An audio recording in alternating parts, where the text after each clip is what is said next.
G'day guys, Scotty here, True Blue Off-Road Recovery. I've got a little video for you. It's going to be a handy one. I want to talk about winch rope, specifically Dyneema synthetic winch rope.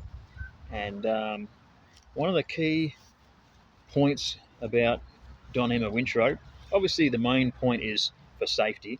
If you're not using synthetic rope, if you're still using steel wire rope, you need to make the change, especially if you're an organisation that's focused on safety for your people, workplace health and safety. You've got to make the change to Dyneema. It's so much safer. But anyway, one of the really cool features, I guess you could say, advantages of using Dyneema is that if you snap it while you're out on the trails doing a recovery or whatever, you can just tie a knot in it and crack on. And then when you've got 5 minutes, you can splice it and make a new loop on it. And that's what I'm going to show you right now, how to re-splice it. Because, well, the other day I was doing a recovery, as I do, and as you can see here, I snapped a rope and I tied a knot in it. So that's a bow line, simple knot, nice and strong. But right now I'm going to re-splice it and I'll show you how. Righto, there's a couple of things you're going to need for this. A Stanley knife or some sort of knife and a bit of tape. I've just got some duct tape, any sort of tape will work. You're also going to need quite a bit of rope to play with so you can work the splice. So I'll just disconnect the clutch there. Pull a bit of rope out of here. A bit more will do. Now, because I've tied a bow line, I should be able to undo this. One of the great things about a bow line knot is you can undo it. Might take me a bit because I've had a fair bit of load on this bit of rope. Bear with me. Oh, look at that. See that? See that? I've just pulled that down. That's loosened the knot already. So it won't take me long.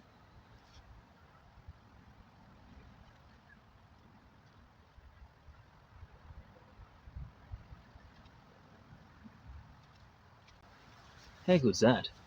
Dyneema rope, one of the great things, like I said, you can tie a knot in it. Now I've put so much force on that after tying a knot on it and then still managed to undo the knot. How good's that? You'll see these sections here where it was pinched in the knot. It's quite sort of compressed and it feels like it's gone solid. Just give that a wiggle and it comes good again. Yeah, that's all you got to do. So now, after I snapped the eyelet off the end of the rope, got a sharp edge on it, but because of my knot I don't have to lose any more rope, so my rope stays, I think it was 24 or 26 meters, now I'll be down to 25 and a half, something like that. Or it's probably the second time I've snapped it, so it might be down to 24 meters, something like that, 23 meters, whatever. Haven't lost much. So anyway,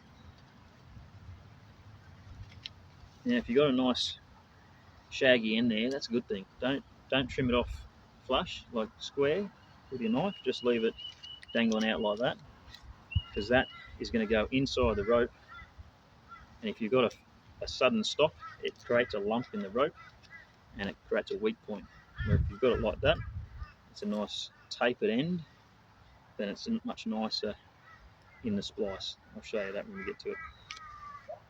But basically I just want to make this end, it's going to wrap it up so it's a nice solid straight piece of taped up rope, make it easier to work with.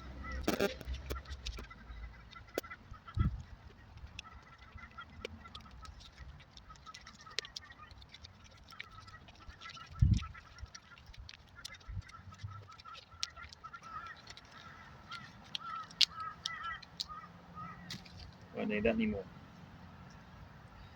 So I've got a bit of a point there, that's good. Now you just want to work out how big you want your loop. I only want a small loop for this, so I can hook soft shackles to it. So something like that's pretty good. That's probably going to be too much of a splice, so we'll just go back a little bit. That's probably going to be about right for a splice. So I'll make my loop there. So you can mark that spot, but I've got a bit of a kink on that rope, so that sort of works. bit back here, so you want to pick a spot where you want your loop to close. You just need to open up this piece of rope now. You see it's full of dust because this thing was through the mud. Now you may want to use a screwdriver or something like that to just help you find a spot. What you're trying to do is part the rope and put a hole through it. You want to just find, so this is 12 strands, so you're going to have 6 strands on each side. Part the rope, there you go, straight through the middle of it. So make sure you can count, if your rope's neat enough, you can count, make sure you've got 6 strands on each side.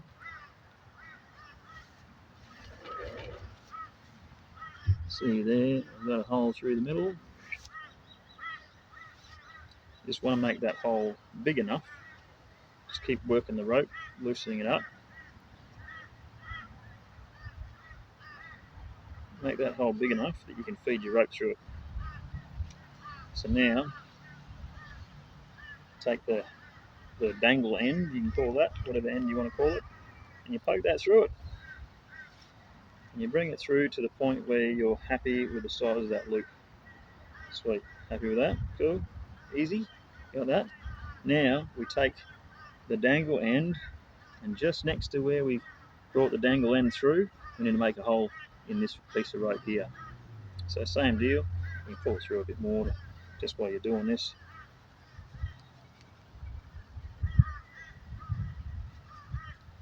Get the dust out of the rope.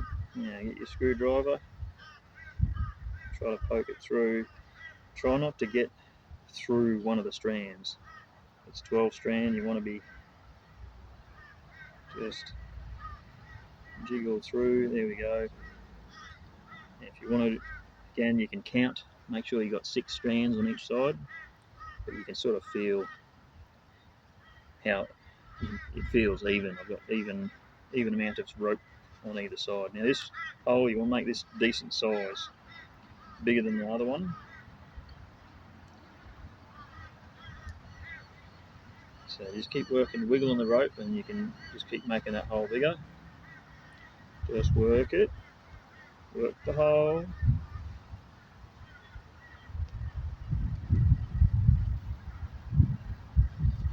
With a jiggle. And you get 2 fingers in it now.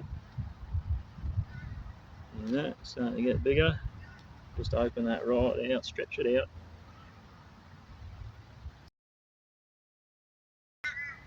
So that this one, we're going to have to put our loop through it. Right? So this bit needs to go through this bit. Okay.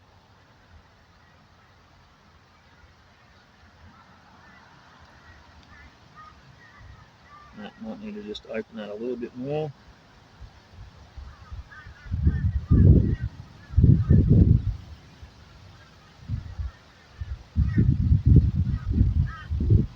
There we go. Now we've got a nice big hole.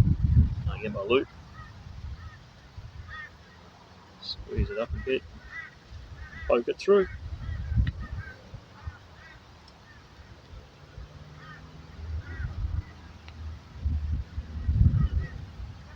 It's a bit of a squeeze.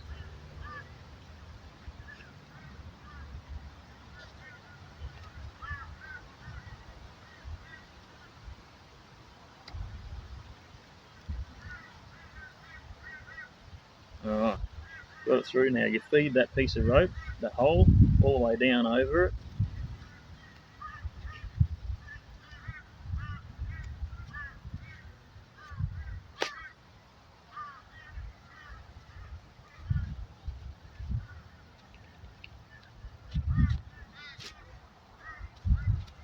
Until it looks like that. So now your rope is joined together and cannot come apart. It's locked together, right? So the key is to not just take this end and weave it through the rope. You've got to take this end, weave it through once, but then you need to get the loop and weave that through. So now you've got something. I'll just peel this apart so you can understand what's going on. So now you've got something like this where the rope comes up through this section and then separates around this section, so it's locked together. Can't come undone. So you can do that again. Most people just do the one lock off like that, and most of the time when you buy a rope, that's all it'll have. If you want to and get fancy, you can do that again.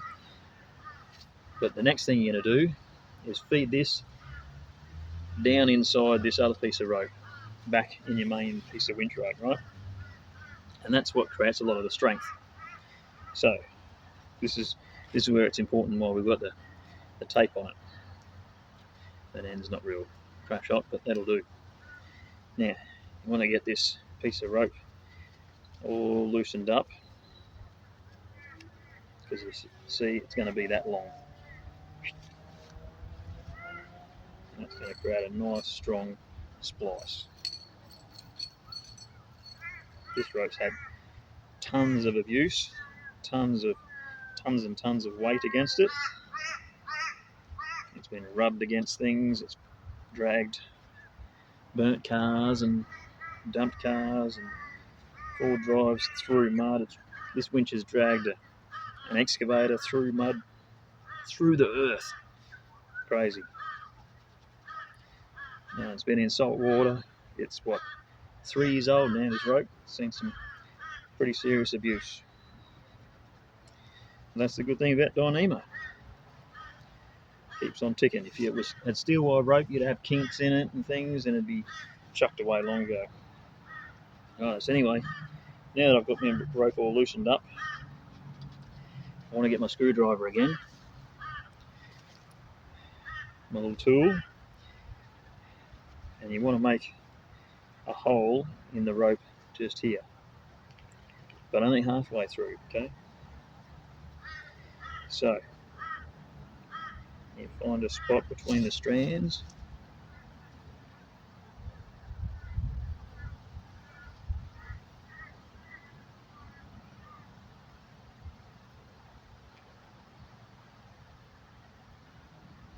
and then you want to be able to feed the rope up on it. This rope is kind of like a tube. It's 12 strand braid. It's kind of like a tube. So now you can feed that all the way through the rope. Just keep feeding it on, and so that sort of helps the rope sort of straighten out, loosen up, and get that hole down through the guts of it. So coming back up to where you've poked it in, and you just want to work that again, make that hole nice and loose. Loose as a goose. Because you're going to poke this through it.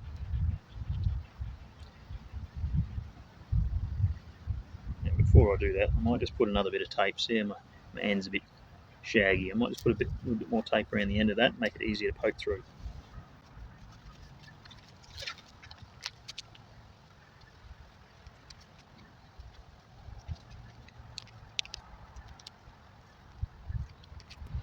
There we go, it's a bit neater. Righto, now that I've got my hole established, down through the rope, I can pull my tool out, and now I want to start poking the rope down through there.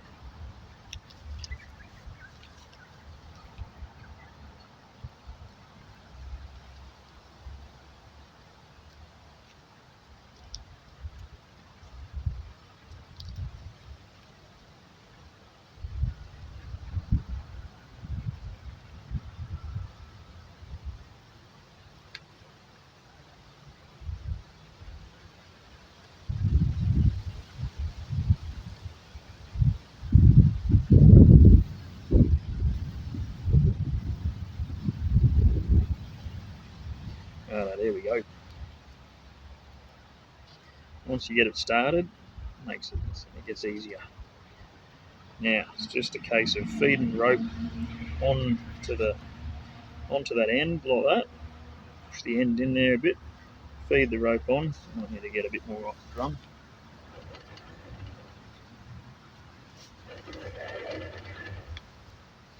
Just to give myself a bit more to play with there.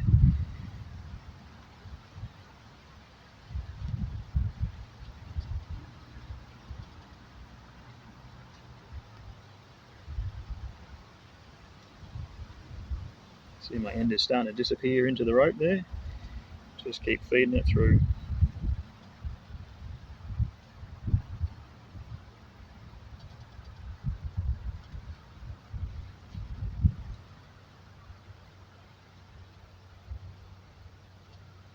Now, once you've got it in a little bit, you can grab hold of that and start pulling the rope, the outer rope, over the inner rope, because you're getting hold of it here. Right? See that? So then you feed a bit more on.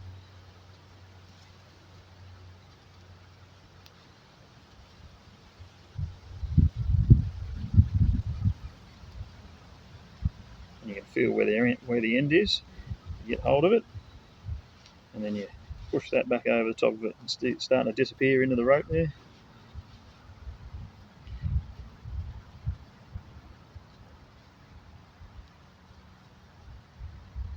Now, there's different ways you can do this if you've got better tools, but I want to show you a method that you can do sort of at camp, with limited equipment. There's proper tools you can use. They call it a fid. I never use them actually. You just do it this way.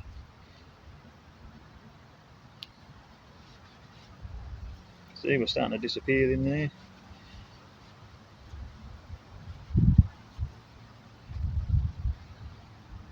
Feed more on.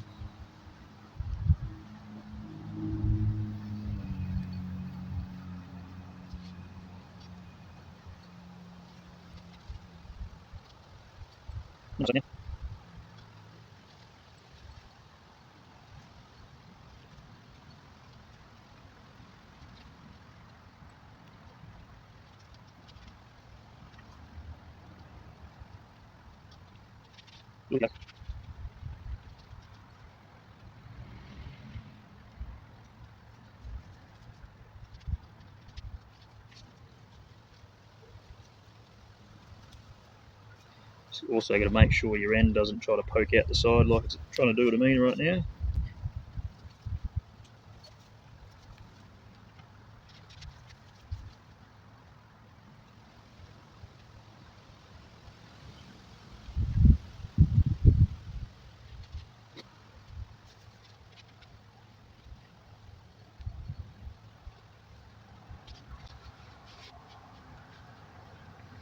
Right, so we've got the rope pretty much all the way pulled in there now. However, we just want to keep feeding it on and pull it a little bit further, because then we need to poke it out the side and get the tape off it.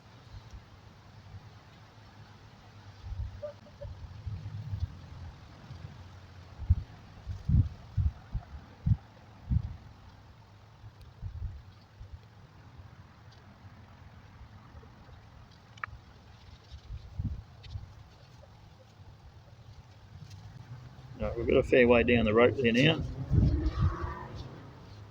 So you just want to pull that out to the side. Pull out far enough that you can get the tape off.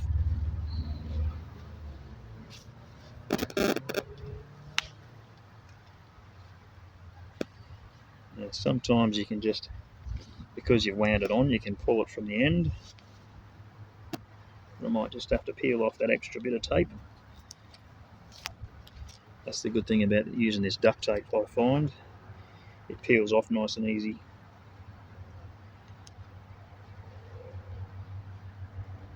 Sort of.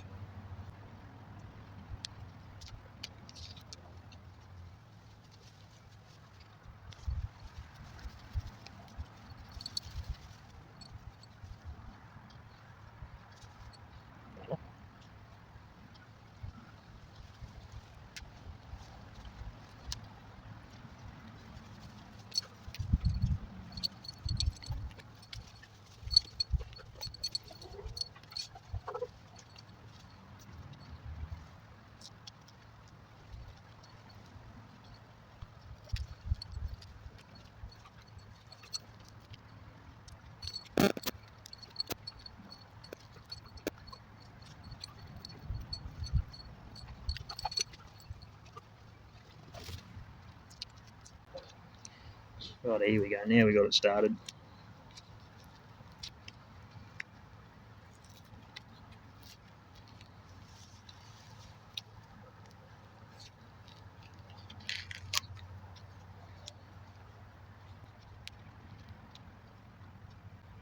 We did have it started.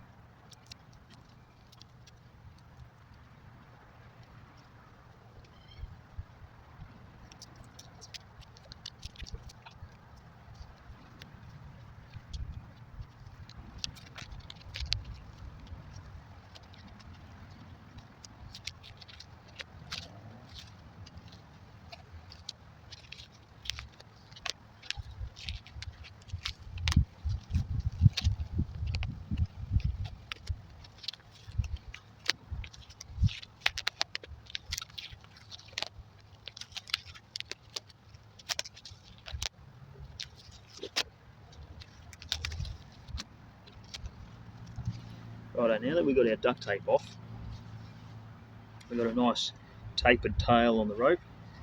Now we just grab our loop and this outer sheath, outer piece of rope, we just start sliding that down until the tail disappears.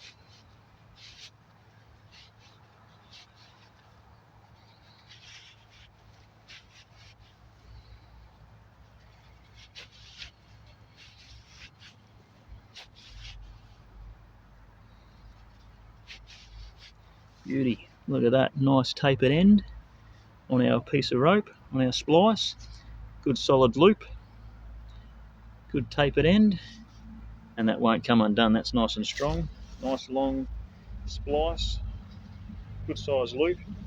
No metal bits, no killing people, just soft bit of eyelet, bit of synthetic rope.